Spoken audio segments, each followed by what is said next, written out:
okay? Thank you. You're welcome. Welcome, everybody. Hi, Gail and Dawn. You've been busy traveling. Good to see you again. Here. Yeah. Okay, Fred, you want to get going? Yeah, thanks to Martin Loring for sending us a link today for the wrong thing here, which is a summary of the racial justice audit of the U.S. Episcopal Church. It's well done. And there's a section in there that talks about local churches and what they can do to address this question. So Lori's going to put the link up, and that will be available, and you can take a peek at it. And thank you, Marty, for You're welcome, Fred. One thing that's kind of interesting is to get access to the expertise to do this kind of audit, we had to go to a Methodist. Hey, I went to a Methodist seminary for 2 years, so that's all right. Martin, that doesn't surprise me. Yeah. That doesn't surprise me because the Salem Methodist Church is having weekly on Monday nights their discussions on racism, and I've been a part of that. Oh. So yeah, that doesn't surprise me, but I'm going to be putting the link up to that in our summary that I'll be sending out if anybody's interested and like to see it. What I especially loved about it was how they're bringing it back down to the congregations of how we can continue the conversation and what we're doing in our community. And that's very, very vital. So thank you for that. You're welcome. And also, I want to call your attention to the fact this is good news, but sorry that we had to even do it. But the president today signed the anti-Asian hate crime bill into law. And I don't know if you got to see it, but both the vice president and the president spoke as he was getting ready to sign it. He's so jocular in what he does, and you no doubt have seen presidents that when they sign a bill, they'll do a little squiggle, and then they hand that pen to somebody, and then they get a new pen, and that he signed his name with one pen, and then he had souvenir pens, and he just thumped them on the bill that he just signed and handed them to people as they went along, and so that got a nice chuckle from folks. But anyway, we are addressing this Asian question now, and it is federal law that it's recognized as a hate crime. And I, for one, am delighted that this has been passed. Now I'm going to pass it on to Lori. Okay, thank you, Fred. We have some additional folks that have registered. They might be joining us late, and that's okay. People can come. Here's one now. Here comes our pal Yvette from Houston. So that's great.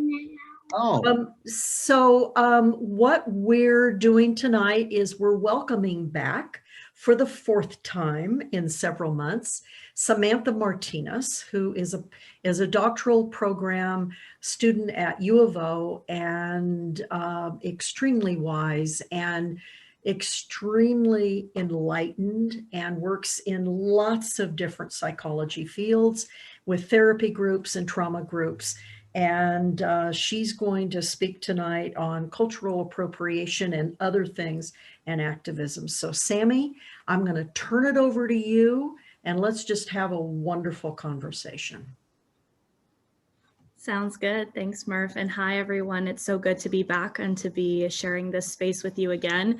And while I will say that I have some academic experience, I know that I am in the presence of many, many wonderful minds that have a lot of lived experience. And so as I work through this with y'all, I really welcome questions and any either confusions or notes or things that you notice that may feel incongruent with the life that you've lived, or questions that you may have about the process as we go through it. So without further ado, I will jump into sharing my screen. I need to make you a co-host. Oh, Would you okay. make me Then I one won't. too? Sure. So Fred wants to be a co-host too, and we can do that. I'm sorry I didn't do that earlier. There you go. No worries.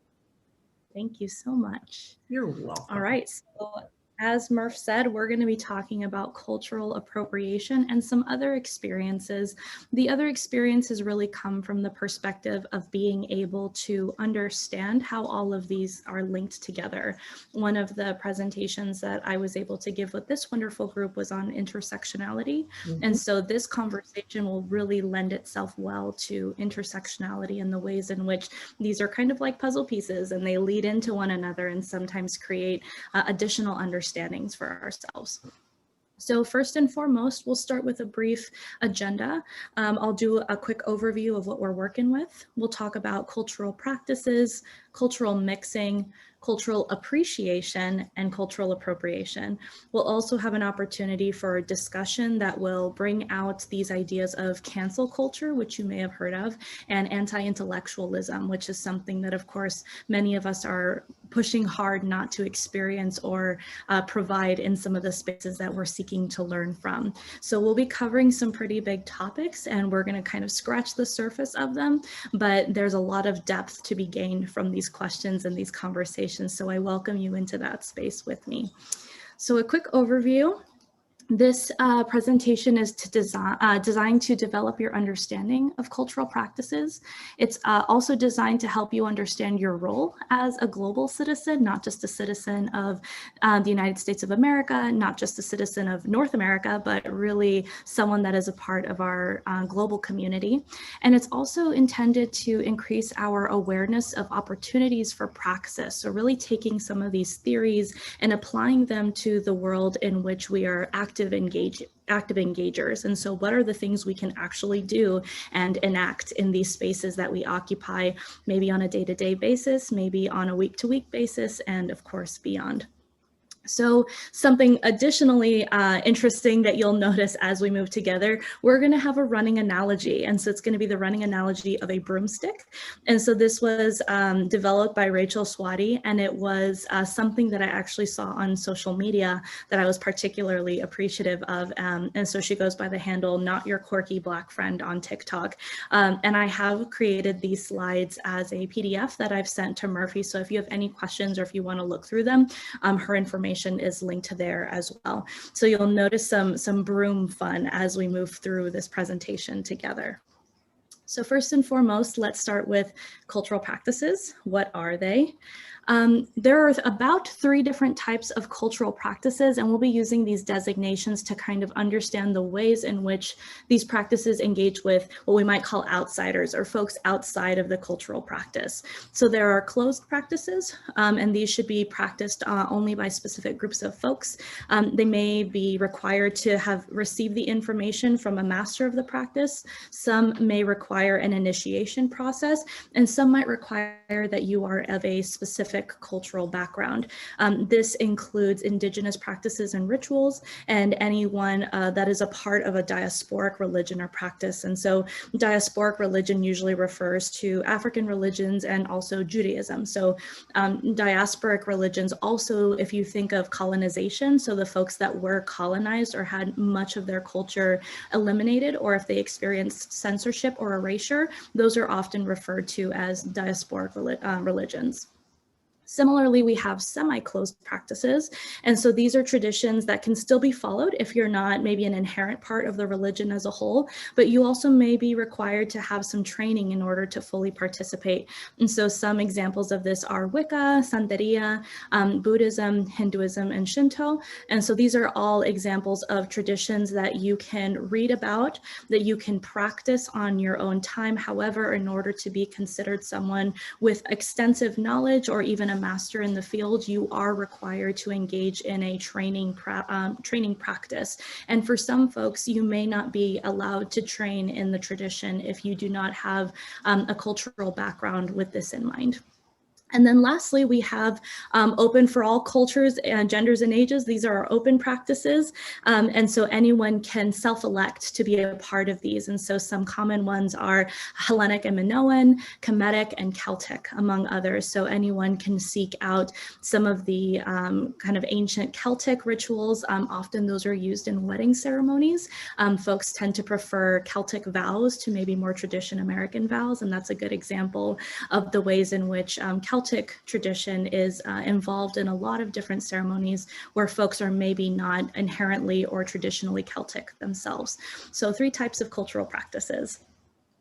But when we get to this broom analogy, we may think of closed cultural practices as someone sharing that sweeping, for example, is a practice that has brought us a lot of joy and prosperity, but many have maybe demonized us for the process. They have told us that we're not allowed to sweep in the spaces that are occupied by other people. Some folks may have tried to actively steal it or erase it from the community, which actively harms the spaces that I occupy and makes us seem invalid.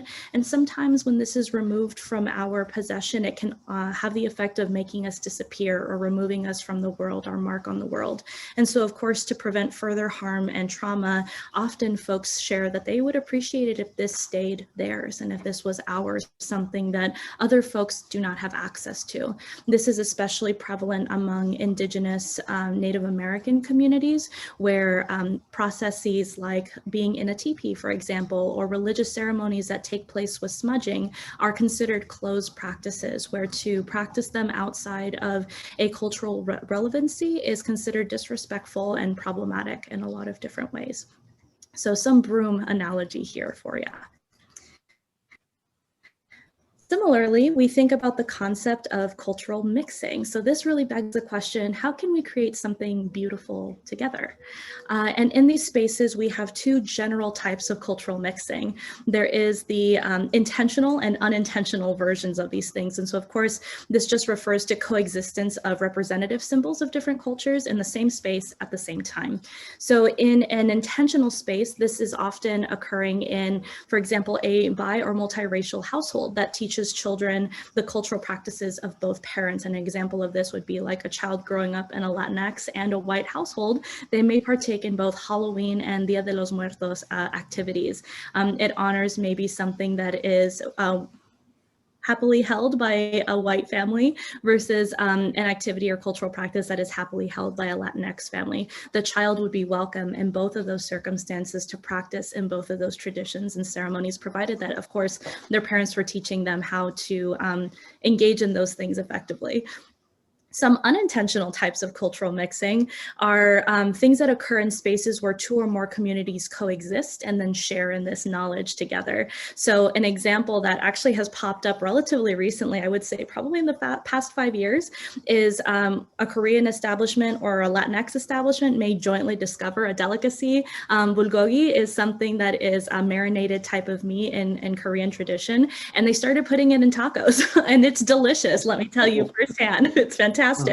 And they may collaborate on that as a business venture, mutually supporting a symbiotic relationship and wherein both establishments are benefiting not only in a profitable financial sort of way, but also being able to share culture with one another. And then that's where you might start to see like Korean Mexican fusion and that sort of thing. So you notice a lot of these things happening with a variety of identities being included in the process. And so to go forward with our broom metaphor, we might think of this is a broom, we use it for sweeping. This is a mop, we use it for mopping. And when we put them together, we get a Swiffer. And it's a good time. Yeah. Now I can clean my floors and I can mop them at the same time. Good stuff. And so, of course, this is really intended to allude to this sense of creation is possible, and not all practices or traditions are considered closed practices. There are a number of things that can be shared and are quite intentionally supposed to be shared with other communities, whether with the intention of sharing knowledge or with the intention of having others gain some knowledge around your particular experience. And so again, lots of different opportunities for mixing when the sharing is intentional and the sharing is not coerced. So this moves us to our next idea, which is the cultural appreciation component. And my mother, who saw this before I presented it, insisted that I write, "Hey, Mikey, he likes it," saying that the community would recognize the reference. So I'm just going to toss that out there and say that that's a mom thing. With cultural appreciation, we find ourselves in a circumstance where you as the learner are earnestly seeking out an opportunity to learn about or explore a different culture. The intention is to learn and listen and understand.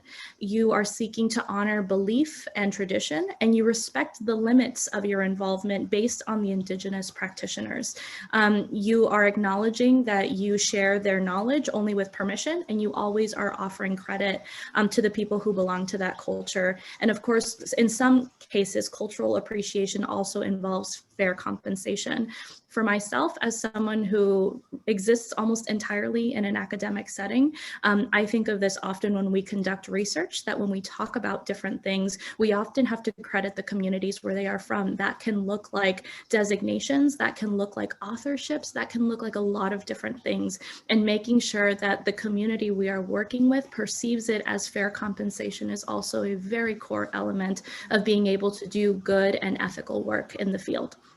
Some general rules of thumb, obviously seeking permission to use cultural elements, using them only as they are intended, sharing those items in order to help others learn more about the culture, being able to do so in an informed way. And then of course, emphasizing that you're not an authority on the culture and you're avoiding taking up space from members of that culture who might not otherwise be heard. If you are the only person in that space with the experience, you are obviously more than welcome to speak on your experience, and with someone else present, you are a supporting voice, and your job is to really make sure that that identity is heard and scaffolded into existence. Some examples of this that maybe make it easier to understand. Imagine that you went on a trip to China and you learned how to cook a wonderful recipe from your host family. At home, when you return home to the States, you may replicate that dish to share with your family because it's something that you're bringing with you from your travels.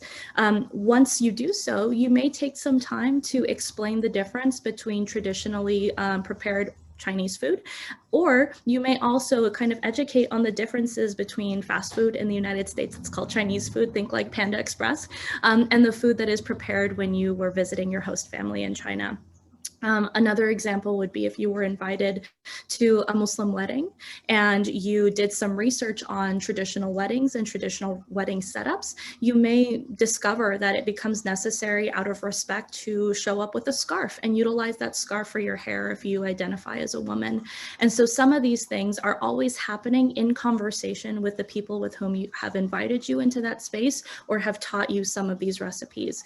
And so as we think about that, it's especially important to recognize that you are always in relationship with the person that taught you these things or that showed you these things or introduced you to these things. And imagining yourself consistently in relationship can often be super helpful in understanding whether it is appropriate or inappropriate.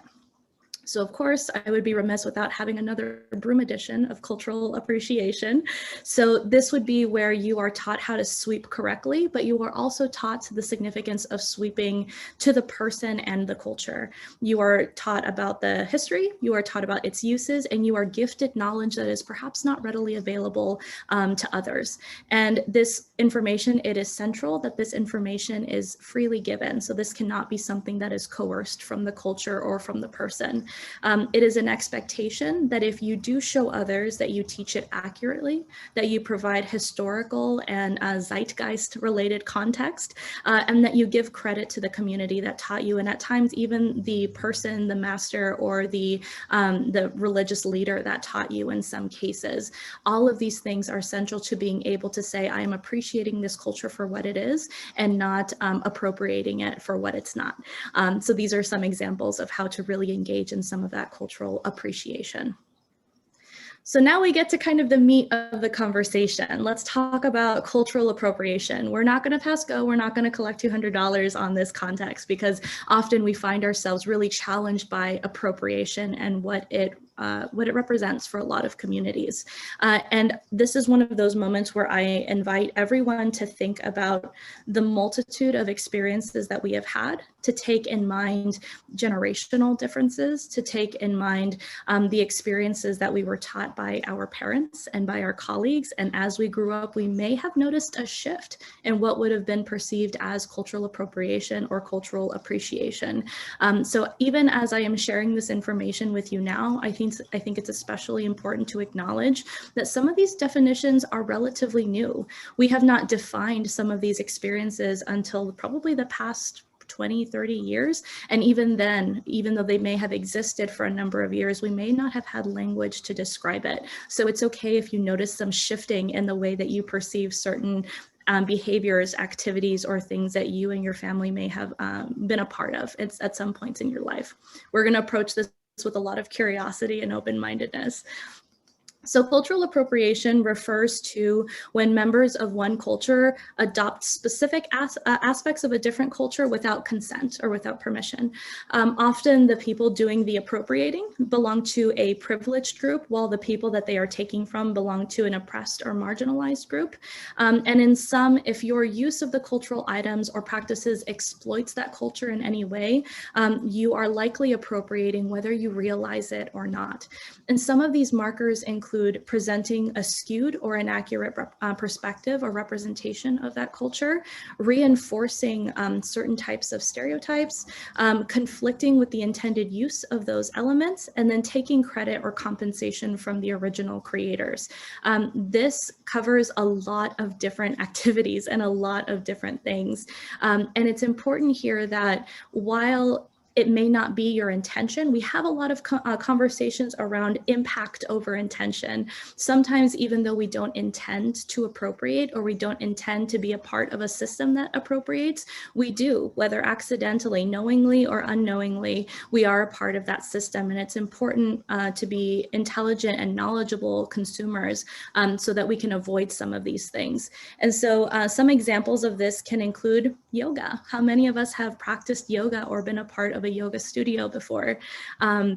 Henna, for those of you who are familiar with henna, it is kind of a clay mixture that deeply stains your hands a kind of deep reddish brown, and it's traditionally used by Indian communities for weddings or matma, which I'm pretty sure I'm butchering that description of it, but it is symbolically religiously meaningful to brides as they engage in their wedding day, and it often symbolizes good luck and protection and prosperity.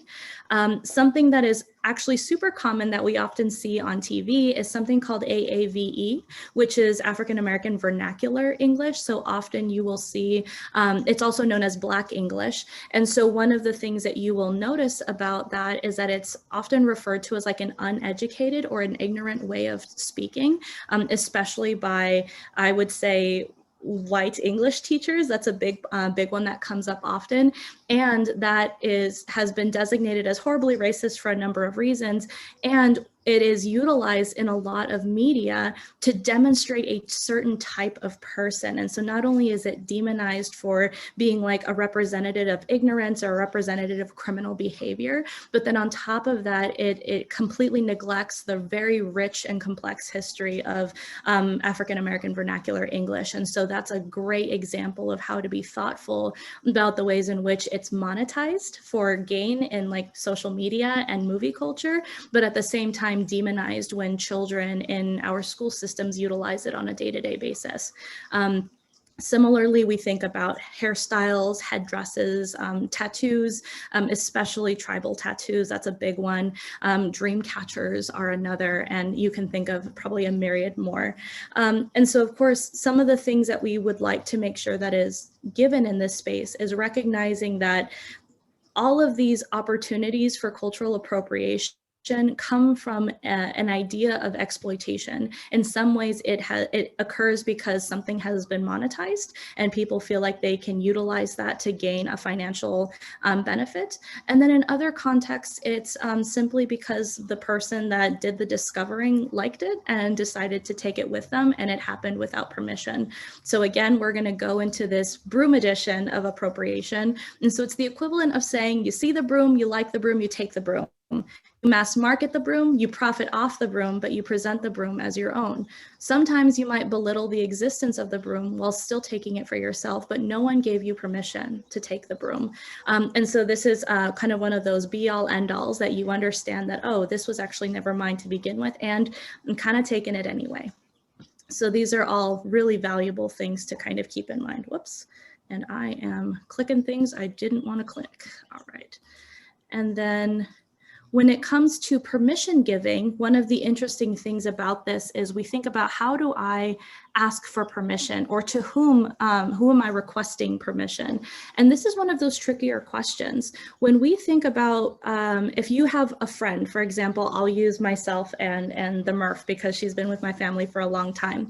My family is Latinx. My parents are both immigrants. My mother is from kind of central Guadalajara, Jalisco, and my father is more from northern Torreon, Coahuila area. And so sometimes when we celebrate our family gatherings, we will make traditional Latinx food. And so, for example, an example of that is pozole. And so whenever we are making pozole, we make it a point to drive some over to the Murph because we know how much she likes spicy things and cooking. So we make it a point to that. If Murphy wanted to do that, if Murphy wanted to recreate a dish and we were to take the time to teach her to do so, she may take that moment to be like, is it okay if I make this? Is it okay if I make this for my friends? Is it okay if I do this? And of course, for us, the answer would be yes. For many Latinx folks, not all, but many, food is an open cultural practice. And it's something that we actually really enjoy sharing with other people. And we enjoy engaging in cultural mixing because of the value that it brings not only to our lives, but to the people around us. And so given also what is more traditionally a collectivistic community, usually permission giving is from the people that you are learning from. You don't necessarily have to seek it out from the community as a whole, but knowing that the person that is in a position to teach you, if you are interested in then replicating that for yourself, permission giving often occurs in that space. So with those things in mind, I'm going to pause here to see if there are any other questions about this, because I know it's a lot of information to toss at you. And please feel free to throw it in the chat or unmute, whatever works best for you. That's interesting. We were just talking about this a couple of days ago. A person I know wants to put a teepee in her backyard, more for a quiet space and meditation, and just thought it would be nice, you know. And she goes, but is that cultural appropriation? So we had a big talk about that as to whether that was appropriate. And then the other one said, well, I was just going to be building 2 teepees for my kids. You know, they're like 9 and 10 years old in the backyard for the summer. And so we got into what's cultural appropriation. And I was thinking that, anyway, I see what you think about that before what we decided. Yeah, no, thank you for sharing that, David. So typically, from my knowledge, and your colleague, your friend may have different knowledge, but to my knowledge, teepees and most indigenous spaces are considered closed practices. And because of that, I would say that that would be considered cultural appropriation. It's also important to denote the difference between a tent and a teepee. So there are often children's play tents, for example, that exist, and they are lots of fun for kids to be a part of. And it's important to recognize, well, what goes into being defined as a teepee? Is it specific engravings? Is it the structure? Is it the material? Like, what are the things that go into defining a structure as a teepee? And so typically referring to it as a teepee, closed cultural practice. So we would be like, it's probably not a teepee unless it has all of these other things. Now, if your friend was saying, I want to build a couple of tents in the backyard because I would like a meditation tent, or I would like my children to have play tents, that would be a much different, that would be a very different conversation. But if they are seeking to replicate an indigenous reflection space or an indigenous learning space, that would become cultural appropriation. And so it is important to look at both language and behavior when you're thinking about how to designate something or reflect on something. So that's a great question to attend to nuance, David. Thank you. Yeah, well, okay, just to continue though, I was just thinking as you wrote it down, I wrote something though. Is it the structure or is it the ritual that goes on inside? Mm-hmm. Oh, are you asking me that question? Yeah, is it the It's structure or the ritual? Because if they're not doing a Native American ritual inside, like a peyote or whatever they're doing, is it not just a structure that is used, that Indians used while they were migrating between places, you know? Yeah, that's a great question. So I can only speak for the knowledge that I have of more the Kalapuya folks that I've done a little bit of research with and worked in community with. But I would say that for them, the way that they've designated it is both, that it would be both the structure and the rituals that take place within it. The structure itself is something that creates a space that is specifically designated for particular types of rituals. And so with the replicated structure plus the absence of the rituals, it probably wouldn't be a teepee to begin with. And so referring to it as a teepee would probably be inaccurate. Got it. This quickly gets complicated. David was talking about teepees. It put me in mind of when we used to visit Kanita Lodge, run by the Warm Spring Indians. They've since closed it in favor of just having a casino. But when you could stay at the lodge, they had really, a modern lodge, and they had what they called teepees or teepee huts or something like that. They took the form of a teepee, but they were made out of non-traditional materials, and they were permanent structures. But it was kind of interesting because teepees are a Plains Indian habitation. Mm-hmm. And the Warm Springs and the tribes that were confederated in the Warm Springs never used teepees. They used different kinds of lodges, wood houses or other things. So it was interesting that, in developing a tourist facility, they in effect appropriated from another tribe or another set of Indian traditions, which raises the issue of, the notion of getting permission makes a lot of sense, but it raises all sorts of questions about who may give the permission. Someone might say, oh, I'm fine with that, but it might offend somebody else with a similar tradition. I mean, the only formal process I've ever seen to protect against this sort of thing is the way the French protect their language. I mean, they have a standing committee that approves, any new word that enters the French language. They wouldn't let IBM come in because they don't want it French polluted with English, so they had to come up with their own word for that. But outside of that very narrow example, this seems like a difficult process to manage. It's an organic process, I guess. I'm trying to say. Robert, you had a comment? Well, we appropriate, I think the Quonset hut is a appropriation of the Indian longhouses type thing. I don't know if anybody's ever thought about that, but anyway, on YouTube, I've been making these flutes, and it's from Blue Bear Flutes. He's an Native American, and he shows everyone how to make them. So I would think that flutes would be part of their culture, but he just says you can't say they're Native American flutes because unless you're Native American, you can't say that. But you can say that it's on the style of a Native American flute. And he's basically giving you permission by virtue of showing you how to make it on a public channel. Right. But does he have the right to do that for the whole community? I'm just question. Okay, that's all I wanted to kind of say. Thank you. We would hope that he got permission from his elders in his tribe or whomever before he put up that channel. Wouldn't you think, Sammy? Yeah, and I think that y'all are bringing a great nuance to the table.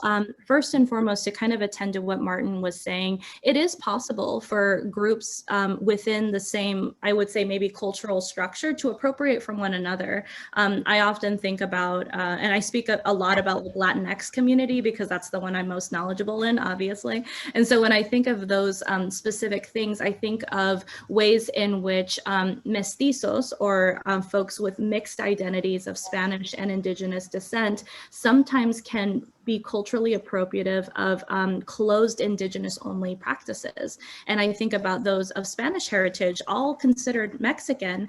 Some are native Mexican, indigenous Mexican, and some are mestizo, mixed of the two. And then some are kind of directly from what we might call a line of colonizers, right? Directly Spanish descendant. And so we all kind of coexist in these spaces. And so for someone with no indigenous heritage or connection to then take from an indigenous practice, that would be considered cultural appropriation. Even though we're all Mexican, it is still possible to then do that.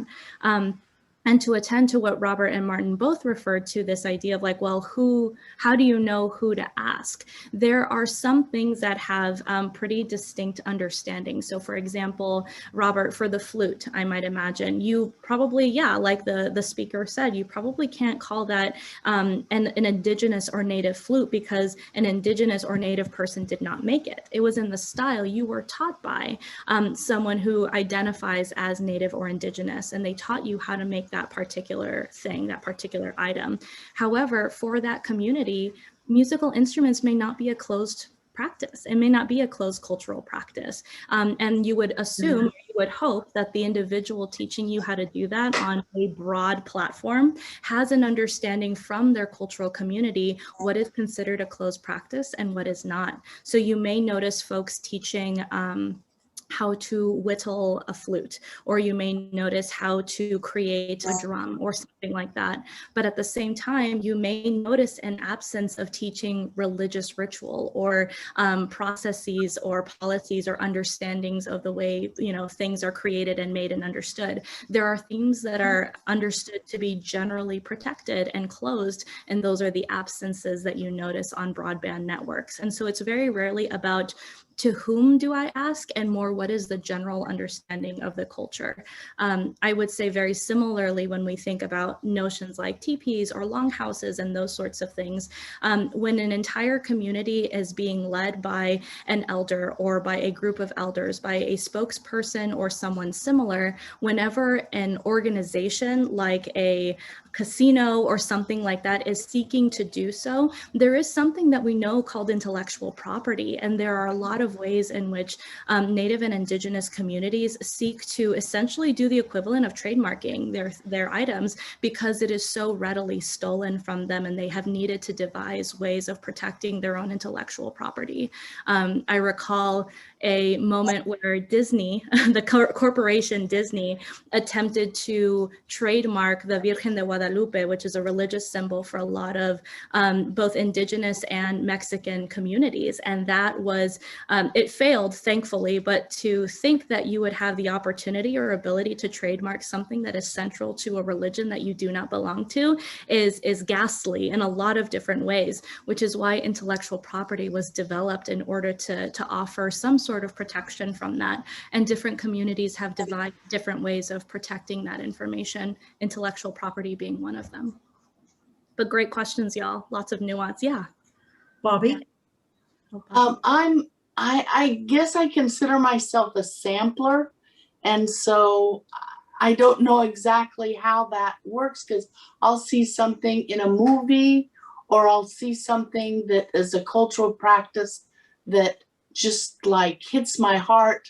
So I'll maybe read a little more about it, learn what I can, but I'm doing it not with a mentor or, you know, I'm doing it kind of, and then I kind of change it a little. And for example, I don't know if I'm saying it right, Dia de la Muerta. Oh, Dia de los Muertos, De los Muertos. I've seen different shows and movies, and it just, it some way speaks to me. Mm-hmm. the different practices, but I have a mantle in my living room that's kind of important to me. And so every month I put up, something different. And so around that day, what I did was I took mugs that symbolized each of those who have passed on that were special for my husband and myself, almost like a gravestones. I put the mugs, and then I put like different little like tchotchkes or gifts or fruit or something that reminded me of that. During that day, I thought of them. I cooked things for, excuse me, I'm thinking of, and I never thought of that as cultural appropriation because, and I knew I wasn't doing it right. I mean, I knew I wasn't doing, I don't know, I didn't feel wrong about it. It felt right. So I guess I need to know more, yeah.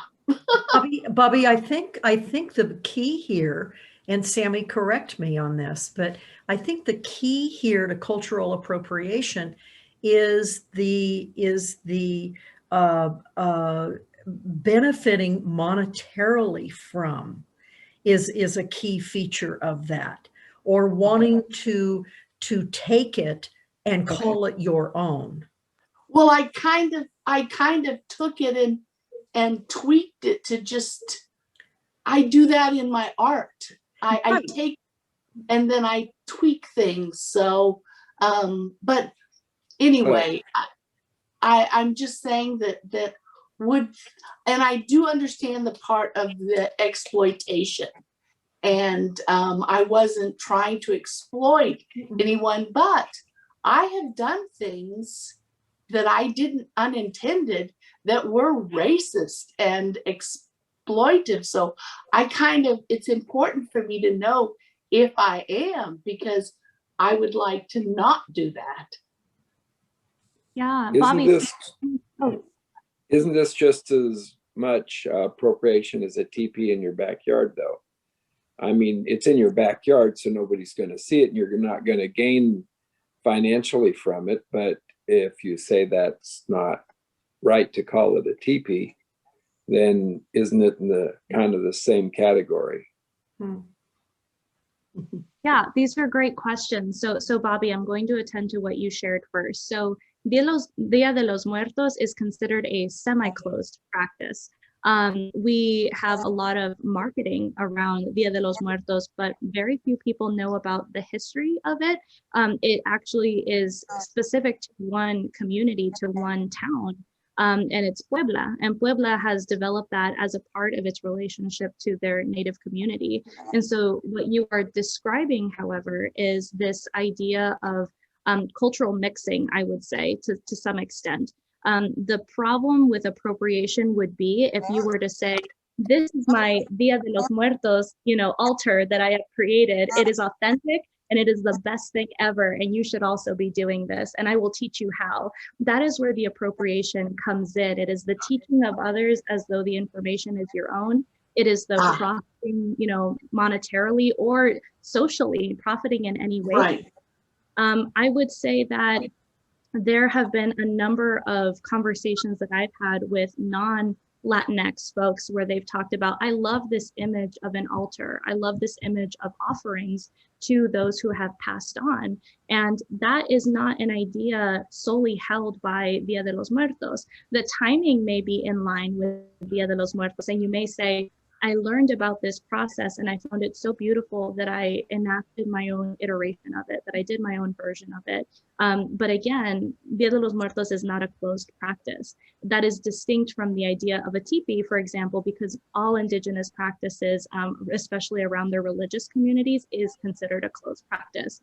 And so because of the incorporation component, because of the respect and the identification, those are the pieces that are central to being able to distinguish between appropriation and appreciation, like we were talking about. It sounded like you were so moved by something that you integrated it into the way that you honored your past loved ones. And it sounds like that's something that you did very intentionally. And so as we do that, really the questions to keep in mind are, is this a closed, open, or semi-open cultural practice for the community that it's native to?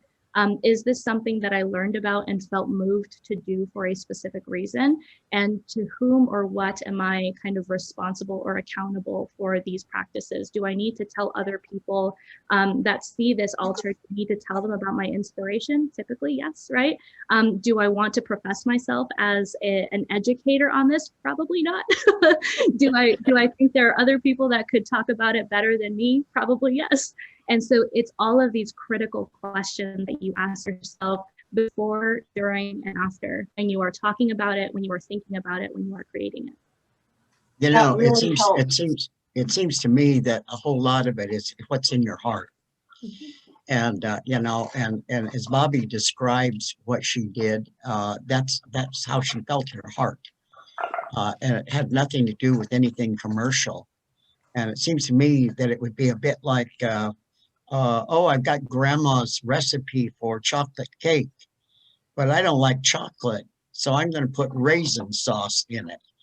And then you go out and you tell everybody, this is grandma's cake. No, it isn't. It's not at all what she thought her chocolate cake was. And so, but you know, it's in your heart. I think that has a lot to do with it. And if Bobby went out then and sold her mugs and tried to make this something authentic, that's a whole different matter. But as long as it's in your heart, I don't see the issue. Robert? Janice had hers up first. So. Oh, Janice, go ahead. My question was about the appropriation of music and how white people sing rap music and things like that. And is that an appropriation or I just don't understand enough about appropriation to understand if that would be where someone's making money off of records that, you know, until you see the man singing, you don't realize that he's not Black. Like Elvis Presley in the 50s. Yeah. Well, there's such very, very distinct copyright rules when it comes to music. I mean, we see lawsuits in the news all the time. If someone is singing someone else's song, is it just, did they purchase the rights to do that, or are they copying? So there's that nuance again. And that was always an issue with Trump using music that were specific people who owned the rights and told him not to use it, and he went ahead and used it, and that's wrong. Yvette, I saw you shaking your head like this when Janice asked that question. Do you want to toss anything out? Is this I me? was just being an active listener, but I think, like I said, I was being an active listener. But when it comes to culture appropriation, it's one that kind of irks me probably the most, because you look at, I was watching, I think it's Jimmy Fallon's show, where they had this young lady come on and she was doing these dances that she so-called created. And when as Black Twitter, as they call it, called her out on it and said, no, these are dances made by this person, this person, this person, and this person, but she's benefiting on the backs of what these others created. Like the young lady that created the Savage dance, this one lady was, you know, all over television. It was like saying that this is what she did.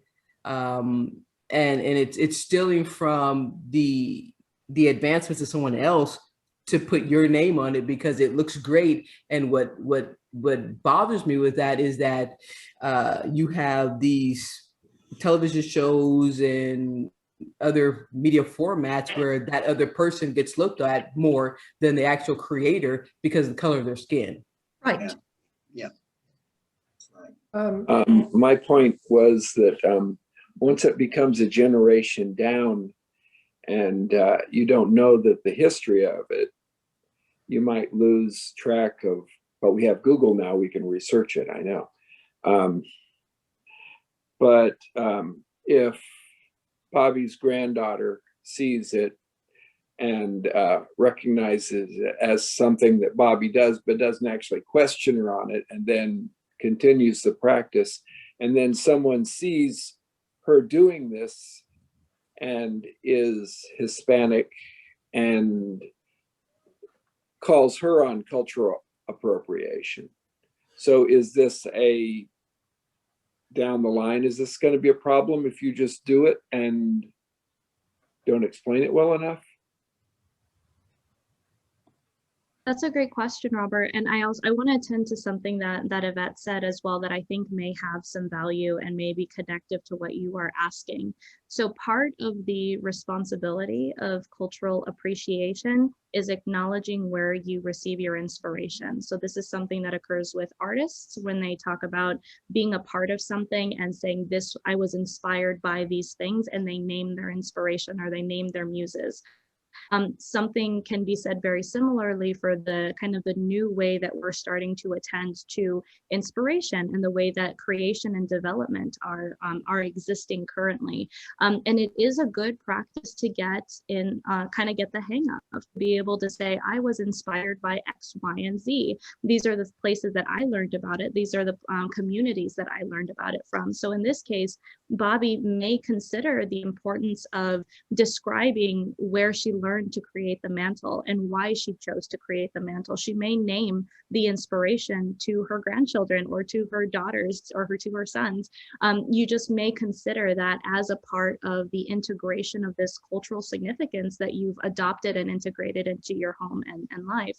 And one of the difficult things, like, yes, now we have Google, and there is such a extensive and extremely difficult history. I would say that Janice mentioned rap, right? And we talk a lot about rap as something that was appropriated by a lot of white folks from Black and African American identity. But not only that, like jazz, like almost every instance of like musical creation, we have been able to attribute to a lot of other communities.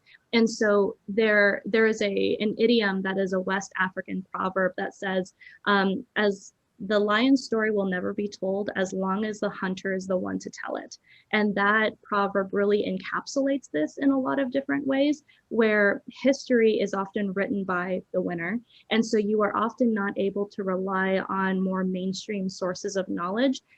It is to some extent your responsibility to look into what we might call critical sources. So for example, the indigenous communities have a critical cache of knowledge where they talk about their experiences of being colonized and moved to reservations. You will not access that information from mainstream sources of knowledge. And so being able to seek that out and know that those are things that should be sought out is part of our journeys of critical consumers of anything, of food, of items, of being on land that wasn't historically ours, all of those things. And as you've mentioned, Robert, there is generational impact, absolutely, because Bobby's granddaughter could say, well, I didn't know, like my Nana just did this, and that's just something that she did. And the granddaughter may have to come to terms with the fact that maybe Nana was inspired by a Dia de los Muertos altar. Would that conversation be more easily facilitated if Bobby had that conversation now? Absolutely. Is it her responsibility to have that conversation now? Ideally. Is that always the way that it works out? No. And so the idea is to create an open opportunity, an open space for dialogue at any generation, at any point in time. And we'll talk about this a little bit more when we have a conversation around allyship, but there are a lot of different ways in which being specifically a white ally incorporates an acknowledgement and developing comfortability with being uncomfortable. And we don't always like being uncomfortable. It creates a lot of unpleasant feelings at times, and it's necessary. It's necessary for growth. I was just thinking about my grandparents, the things that they said to me 60 years ago. And I wouldn't be able to tell you exactly why they did many of the things they did, or if I get the story right over time. So could be a problem. Only if somebody's really offended by it, I suppose, or knowing what would be offensive or what would not be offensive could be a problem. Yeah. Thank you. Yeah, whenever I feel like I'm in doubt of certain things, I like to defer to as much knowledge sharing as I can, or as much attribution to the community that I learned it from as I can. And then when all else fails, I'm going to butcher this Maya Angelou quote, but it's something that's very important to me as just a general practice, both as a personal and professional context. But the idea of do the best you can until you know better. And then once you know better, do better. That is kind of the idea, that we may not be in a place where we can feel like we're wanting to be punitive towards our grandparents for the things that they did not know to do. And as we learn to do better, it is our responsibility to do better. And we won't get it right. Our grandchildren will also have criticisms of us, and that's okay. Well, I'm part French, part Dutch, part German, part Irish.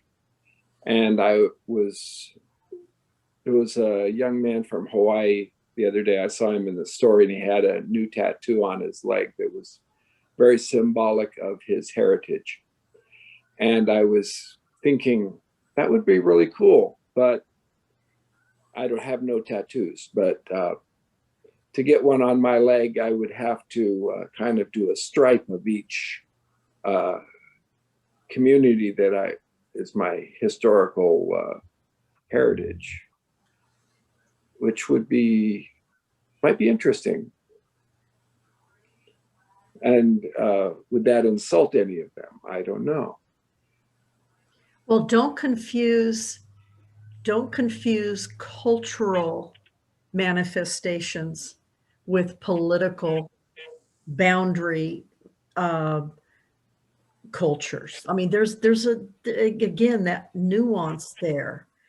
And humans have created boundaries around nationalistic countries that believe in a certain thing. But as cultural people, we need to examine the actual cultures that make up the area, that speak with cultural characteristics, et cetera. I know that I'm being a little unclear, but yeah.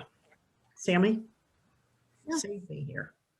Yeah, no, there are some distinctions, and ultimately it does come down to the point that you can put just about anything, either tattoo it on your body, wear it on your body, like you can do just about anything, and that does not mean that you are free from the way that other folks respond to it in terms of like consequences, right? So if I were to get a tribal tattoo on my arm, I do not belong to any tribe that I am aware of. If I were to wear something in the traditional style of the Otomi people of Mexico, I could, and actually I am. This is traditional embroidery that I was able to work on and receive when I went to Mexico. And so this is something that's connected to my culture. But just because I wear this doesn't mean that I'm also not responsible for educating when I'm asked about it. I'm responsible for talking about it. I'm responsible for saying, like, this isn't just a mass fabricated piece of wear that I bought off of Amazon. This is something that was created by hand by a community that I am connected to. And it's my responsibility to name that. And if folks ask about a tattoo, or if they ask about something, being informed about it and being knowledgeable about it and coming from a good place and being able to say, this is my culture, this is my heritage, those are all important. And if it includes a symbol that is offensive, and if it includes things that hurt other folks, you are going to hear about it, and you are going to be told that it's offensive in some way, shape, or form. And often it comes down to the experience of, are you okay with that? Are you okay with fielding those comments and questions and things from other folks? No action is without consequence.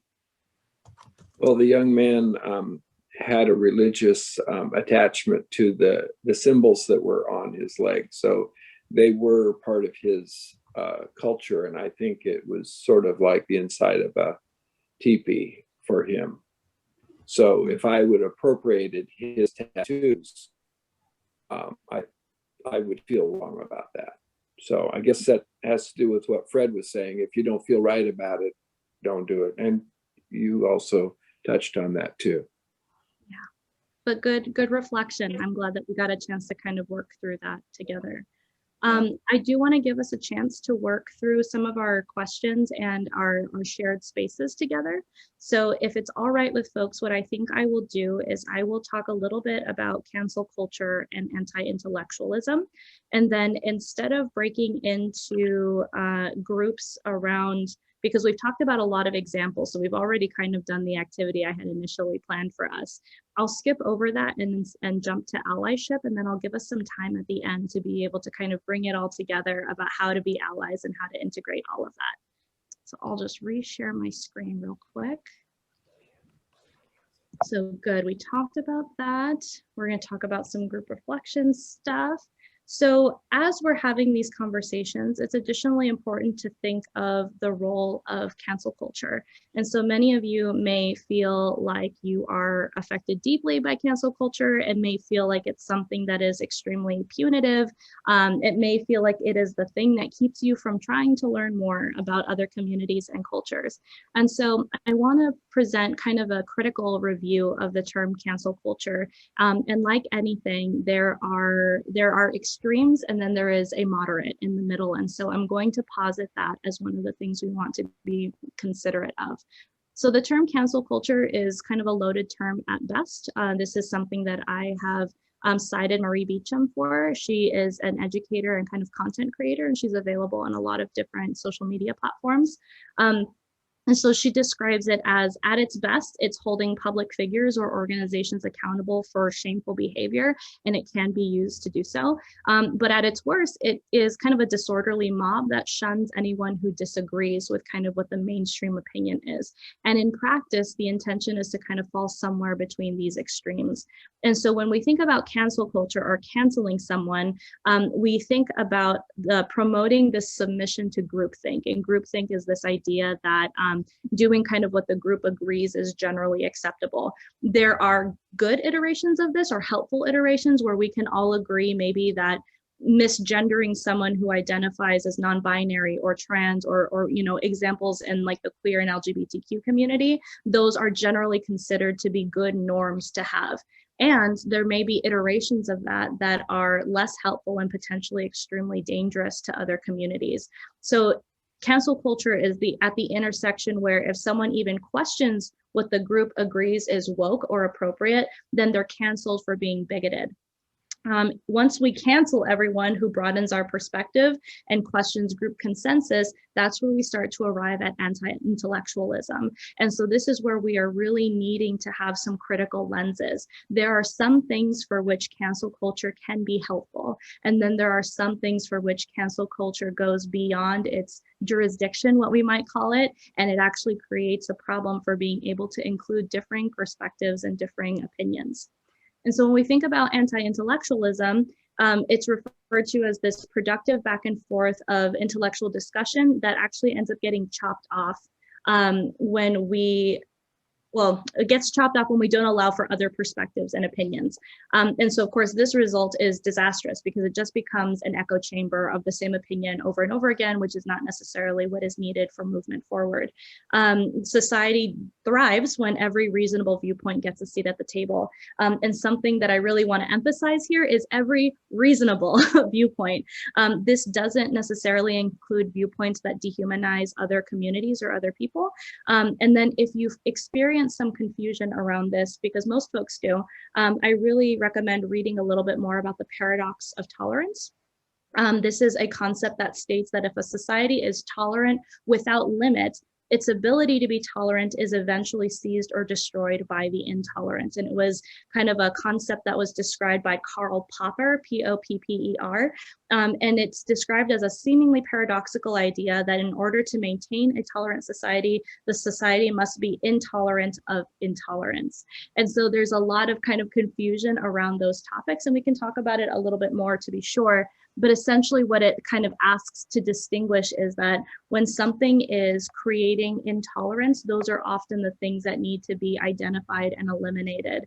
That even tolerance has its limits in order to provide safety and well-being for the communities encompassed within it. And so kind of a quick step away from that is that we step away from cancel culture largely because it is ineffective. Like the extremism of cancel culture is intended to combat prejudice and bring about unity, but when it's misused, it tends to promote this binary us versus them, which then deteriorates into it's us, the good people, versus the irredeemably immoral them. And that is not something that we want to create because it actually creates more problems. And it doesn't eliminate prejudice necessarily, but it redirects it. And then it, of course, is not the same as accountability. The pervasive or like the pervaded version of cancel culture seeks damnation, whereas what we're really looking for is reconciliation and improvement. We're seeking change. And that's the distinction between having this angry mob seeking vengeance and instead having a critical lens or a critical coach that is providing opportunities for growth. And so I'm going to skip past these activities real quick and just jump into allyship. So as folks were talking about, when we think about allyship and how allyship can be helpful, this is by no means an extensive list, but it is a good place to start. We think about things like research, doing your own independent research. Something I appreciated about what Bobby said was being able to say, I looked more into it, I found it interesting and decided to do a little bit of reading and decided to integrate that into what I wanted to do. So those are wonderful things to kind of be considerate of. Listening is also really important, doing so actively, using both ears, asking questions, making sure that if you want clarity on something to ask for that clarity from other folks. And yes, Ithar, thank you so much for putting that in the chat. Human rights do need to be at the center of tolerance. And once something creates a tolerance for a lack of dedication to human rights, that's where we start to want to step away from that. We're not going to be tolerant of something that is removing human rights at the center of it. And then a third one that feels sometimes really challenging for folks is performative allyship. And so if you don't know what performative allyship is, there's an Australian journalist, I believe her name is Monisha Rudran, and she defines performative allyship as the practice of words, posts, and gestures that do more to promote an individual's own virtuous moral compass than actually helping the causes that they are intending to showcase. And so basically, kind of at its root, what it is, it's using other people's struggles or other people's difficulties to make yourself look like a better or more moral person. And so we might call this virtue signaling in another way. So you may have seen during the Black Lives Matter rallies, you may have seen like the black squares go up on everybody's kind of social media pages. You may have seen like Black Lives Matter as a banner. You may have seen those also pop up. And while those are not inherently bad things to do, it becomes performative allyship when that is where you stop engaging. If you are using those banners, bringing awareness to it, you are using your platforms to share knowledge and share resources, you are engaging in activism in the plethora of ways that activism can be engaged in. Those are examples of non-performative allyship. Those are engaged allyship. But if what you do is put up the square and say, well, Black Lives Matter, and that's all I'm going to do, that is considered performative allyship. And so this is something that often requires a little bit of self-reflection to determine, which am I doing? Do I feel good about this? Is this something where I feel like I've just done it to signal that I'm a good person and that everyone should be happy that I care? Or is this because I care about it, I'm doing more about it, and I'm moving forward in a way that aligns with my own moral compass? Different ways to think about it. The last for this slide is, of course, speaking up. This means speaking up in your own spaces. This may mean making waves. This may mean challenging perceptions and statements by people that are in your family systems that are sometimes unkind or cruel, and it may make family gatherings very uncomfortable. And this is one of the things that is really important for allyship, kind of putting your money where your mouth is. It serves, to some extent, it serves no one to share that you have these opinions with other like-minded people, because you are sharing with like-minded people, you're preaching to the choir.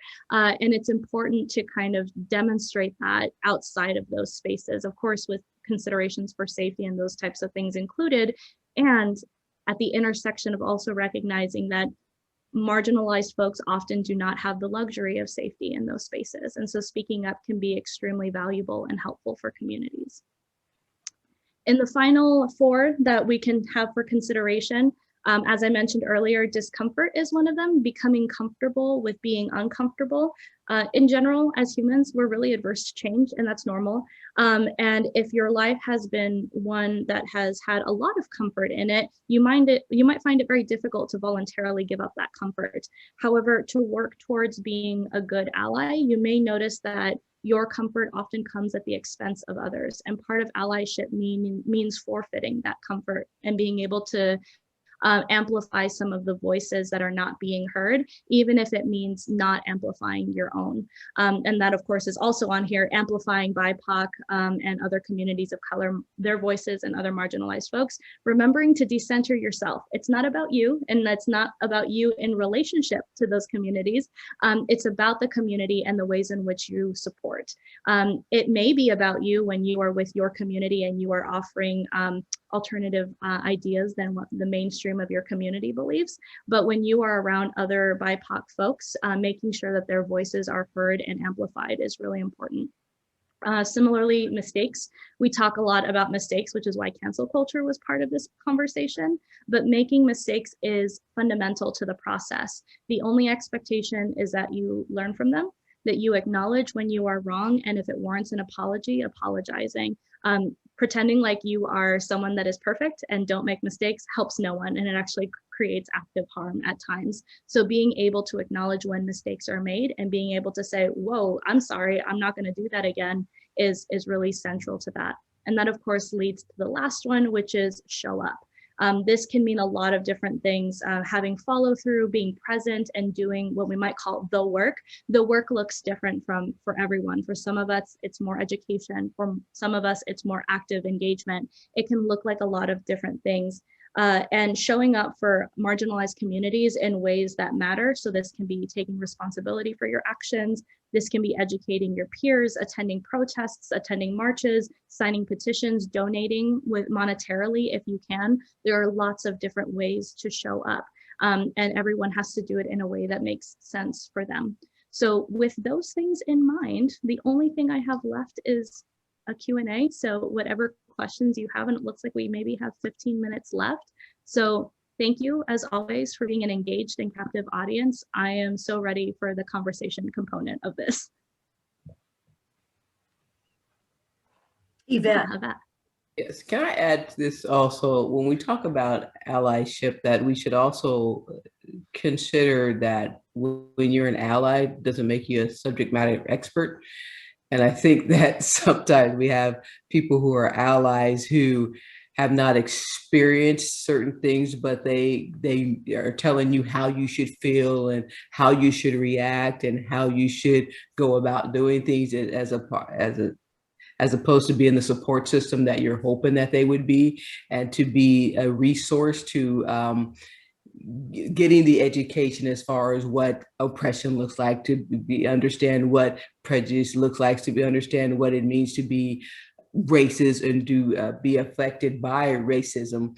And I think that's one of the things that I noticed somewhat in Portland when they were doing the rally started off.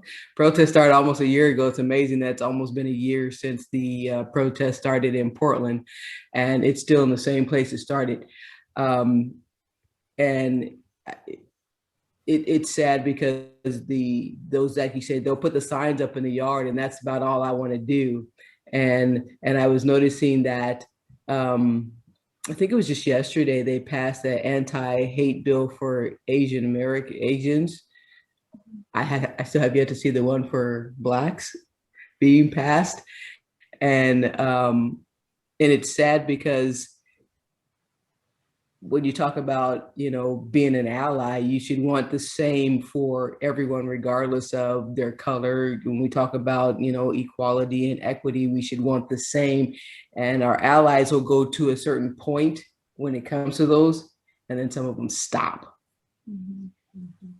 Yeah. Boy, that's a good point. Yvette, Fred was talking about that at the top of the hour, about that bill that just passed. No, let me just say something here.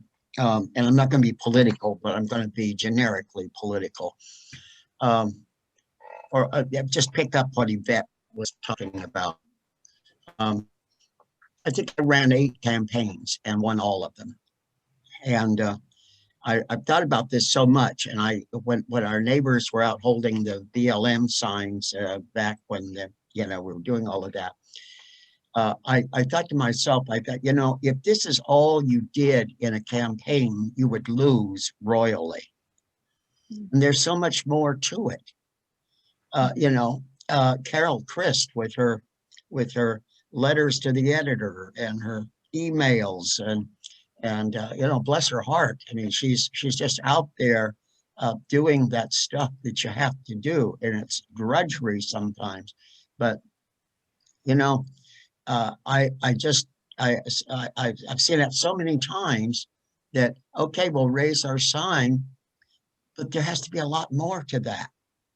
And I had somebody call me back before the primary, and they were running for office, and I didn't know them, but as I listened to them talk, I thought I probably would be very supportive. You're not in my district, but he wanted some tips, and I said, well, one of the things, go door to door.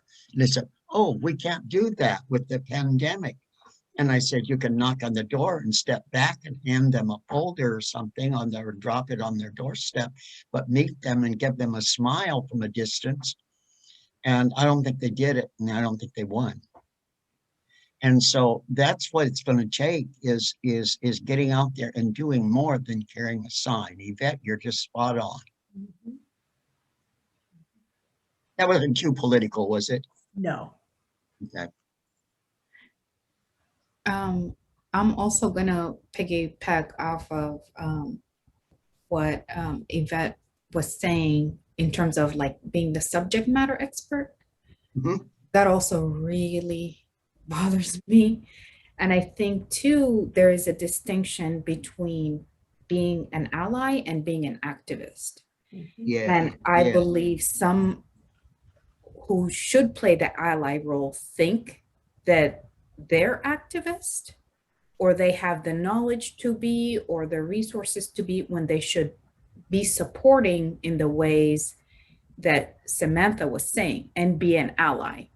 Yeah. And so that then creates a situation and an environment where it's uncomfortable, and it is, they're not in the place to play that activist role, because there are a lot of great activists and they're doing the work. And so how could you support them instead of kind of being in the way? Mhm. Exactly, Thar, right on. Yeah. One of the first things Sammy said, I think it was even in the very first session that she presented to us last October, when she was asked the question, what you're just referring to, Ithar, and someone said to her, what is it like to be signaled out as the expert?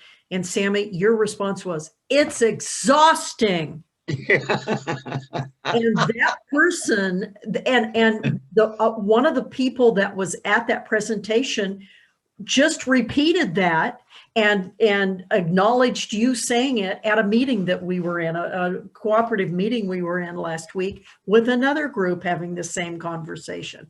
And I can't even imagine the exhaustion it is. As a white person, I am very, very concerned about our ongoing efforts to make change in our souls that can be seen in our communities, because I don't want to be a part of a trend. I don't want this to be trendy. I want what I'm learning, what we're learning, to be the basis of a better world. And you were asking, Carol was asking earlier about what we would look at, beyond this. Well, first we're going to take a good break.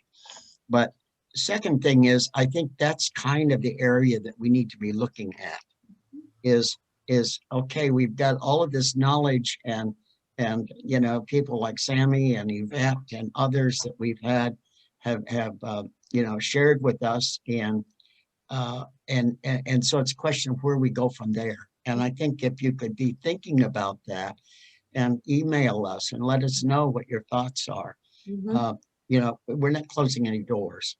Yeah, we would really like that feedback.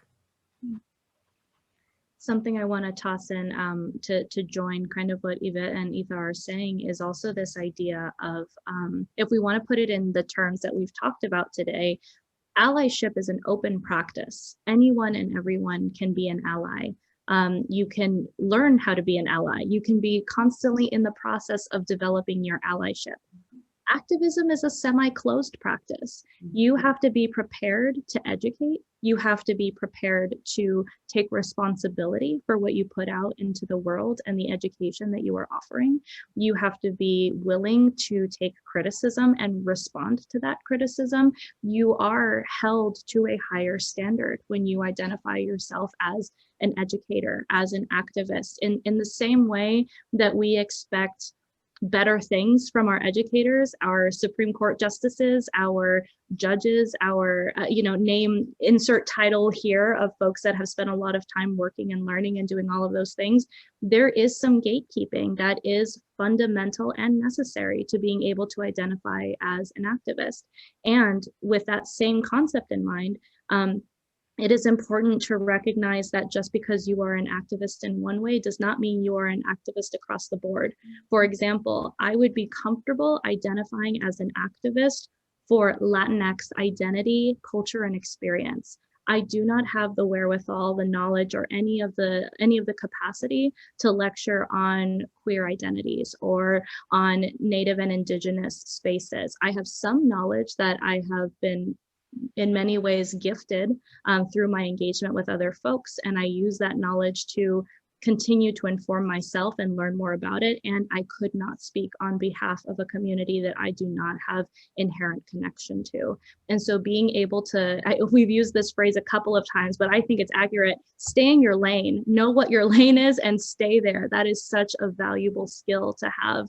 And if you don't know if it's your lane, it probably isn't. And that's just a general rule of thumb to follow. I mean, that's great. And I think one thing though that we've learned in these conversations is we know who's in the other lanes and we can bring them, we can talk to them and they can work with us. Yeah, they can merge with us if they'd like. That's right. That's right. Is that right, Yvette? Most definitely. I think that everyone has an opportunity if they're willing to learn how to, first of all, stay in your lane. And if you do want to merge, learn how to merge politely. That you're coming in there. It's like, there's times when I'm in sessions, it's like, I just want to sit in the back seat in the back of the room and I just want to absorb knowledge because I don't know this. And it's beneficial if some of us will learn how to do that. Just sit back a little bit, kind of put tape on your mouth and just learn, because there's so much to be gained from that. And, write down your questions, because eventually you're going to have questions when you're trying to learn something, or you're trying to even be an ally. You're going to have questions. And the first question is, what can I do to help? Right. Not what can I do to take over? It's what can I do to help? And when you come with a help mentality, then you're able to learn more, and you're able to be a resource to others that are trying to help. And you're like, hey, I was with this group. They're looking for helpers. Here's what we're needing. And that's the way it grows. And that's the way we push the certain agendas forward. Stop hate of the BIOP, stop hate of the Asian American, stop doing this. This is how we come together collectively, when we sit back and learn first before we speak. And you made a point of saying that in one of your presentations. It's that learning. It's the learn and listen. Yes. Mm-hmm.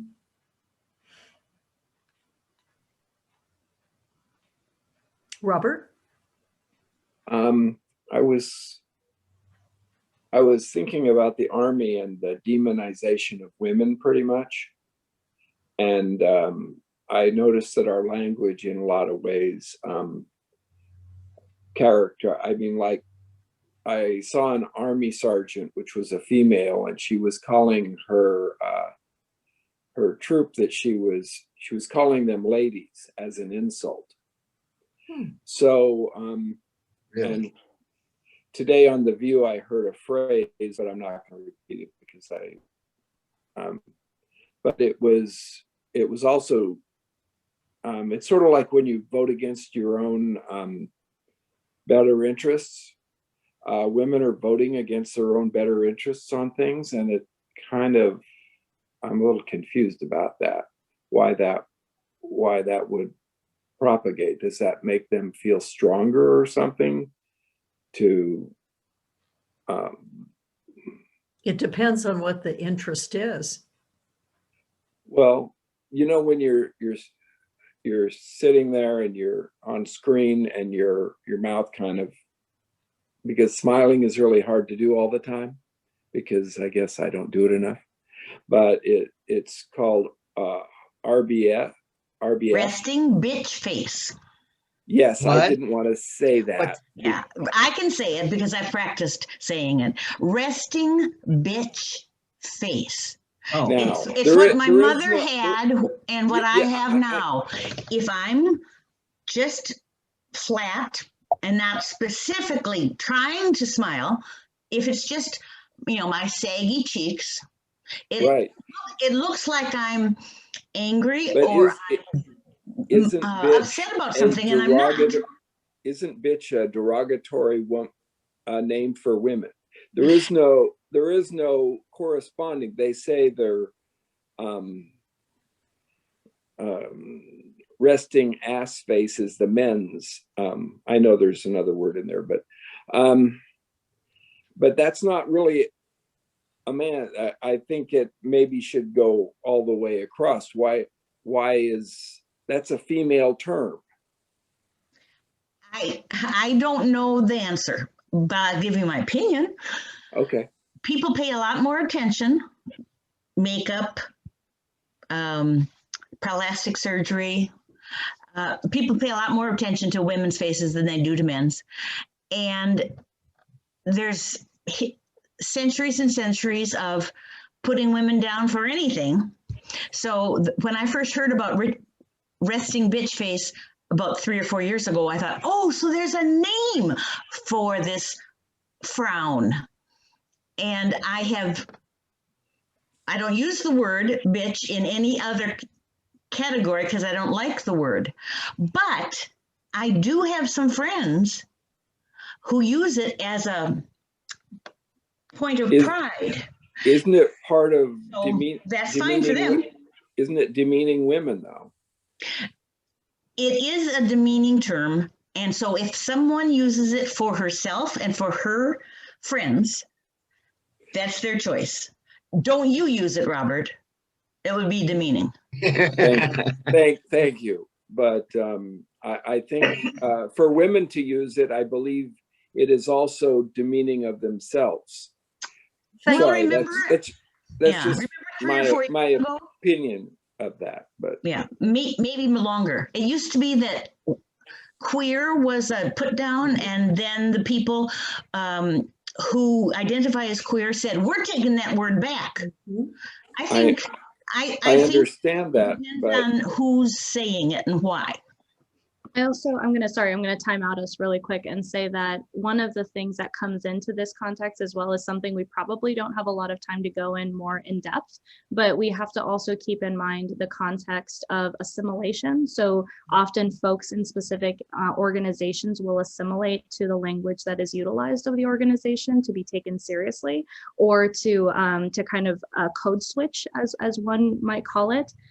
There is a concept of reappropriation, which is what Carol is talking about, where if someone has called me a bitch for a long time, I may wear that as a mantle of pride and reappropriate it for something that I find a lot of autonomy and helpfulness in.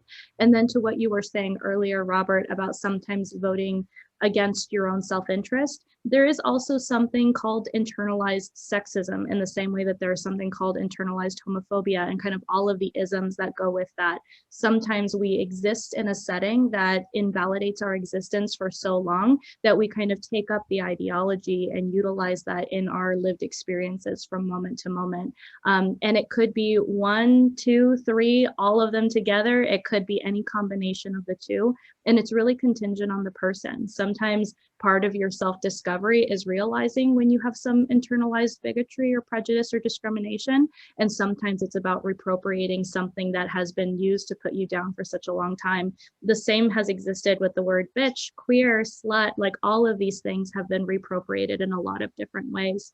And sometimes, you know, our perspectives are different from the people around us, which is one of the many reasons why it's important to understand where other folks come from when they use certain language or do certain things.